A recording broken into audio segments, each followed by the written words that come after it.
jackpot.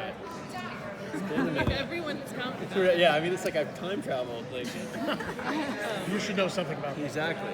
So, In 10 years, that'll be worth $30,000. Like, It's true. those Apple how is Barry dealing with the loss of Nora this season? It was such an emotional finale. Yeah. And I'm going to miss having Jessica. Yeah, me there. too. She was such a wonderful She's addition. great, yeah. It was a great I think he's emotional beat. kind of in denial about it. Like, he's kind of just doing his best to move forward and do all the good in the city and for the team that he can, and kind of bury it for now, which isn't obviously the best way to handle it.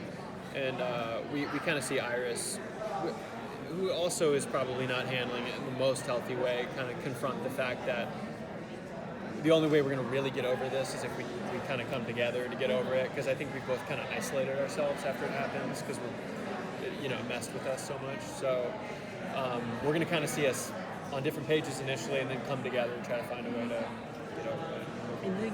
And then can you talk about Barry's journey this season? Because you went on a whole emotional roller coaster the entire season. Yeah, I mean, I don't know too much about my overall arc this season. No, I mean the last season. Oh, this past season. Yeah. Yeah, I know yeah. you're not going to talk about next season. No, it was nuts. Yeah, I mean, last season was complicated for me as an actor too, because it's like we introduce.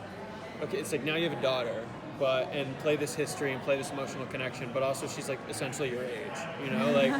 So it was a really weird, complicated thing to do as an actor, and I think we were like kind of finding it as we were wrapping up the season. I mean, it was kind of nice that it was really awkward early on in the season, because like that's kind of how it would be, I guess. But I don't really know how to pin down his arc as a whole. It's just, I think he knew as soon as Nora showed up that this was amazing, and it was also something we never voiced was, or we kind of did, I guess, was like, this is probably going to have terrible repercussions, and it did.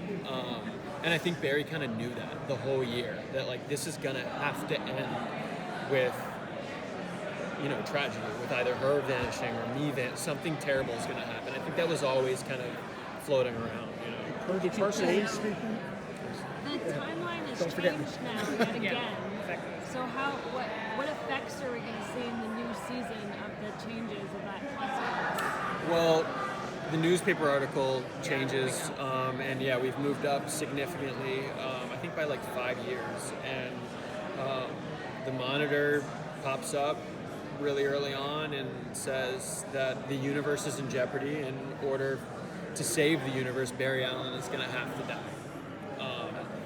So we are dealing with that pretty much out of the that's the biggest change. I mean, leading towards crisis. Well, and Barry has had a very different kind of traumatizing reaction to the various villains throughout the series.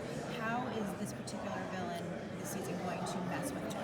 I think it's just like, sadly, his biggest like Achilles heel is like it's gonna happen again, where it feels like he even is suspicious of this person, but it's like we let you open up to someone again, and you kind of let them in, and yet again we're gonna get stabbed in the back, So it's like it happens, to Barry again and again and again. But I think it's gonna feel a little more personal this year. There's gonna be a history there with him and this character in Caitlin. There's gonna be a level of trust. I think that's kind of that it will exist and be shattered. Are these crossovers the thing you look forward to the most each season, or do you dread them? I dread them a little bit, to be honest. I mean, once you find yourself in them, like especially last year, because we did all those role reversal stuff, and we laughed a lot. We had a lot of fun, more than in the past, to be honest, because it's a logistic nightmare. I mean, productions have to make a lot of sacrifices. Like there have been times where you work on 3 shows in a day, but there have been times where I'm like shooting a group scene with the Legends or whatever, and as soon as my coverage is over, like they send me to Flash, and like then everybody else has to act like with a photo double, like, and they're shooting over him, and nothing against whoever the photo double is, but it's like, that's not their scene partner, so like stuff like that is tough and like hard to deal with throughout the crossovers, but they're fun once you find yourself in them. So Arrow's going off the air after 8 years, and that's been considered the mothership of the DC TV. Yeah, Arrowverse. You're the second longest running show. Have they talked to you about is the Flash is going to be assuming that role? Everything's going to be. I don't know. off of that I show? think it'll first of all remain the Arrowverse. I think it'll always that's what it is. It'll be the Arrowverse forever. And then, you know, who knows how much longer we have? Like we're all contracted for 7 seasons, so.